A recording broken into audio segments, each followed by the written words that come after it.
هر موقع اراده بکنیم میذاریم تو سر امریکایی‌ها. اولین اهداف ما همون سامانهای سپر موشکیه.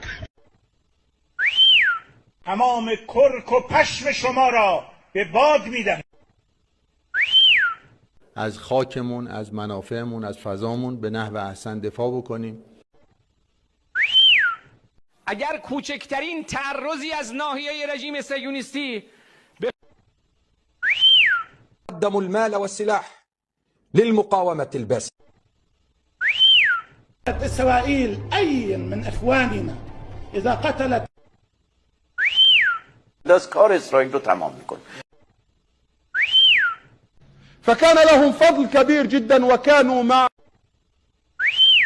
این توسلت به آقا امام حسین و روزه و حالا عادی داریم زندگی میکنیم.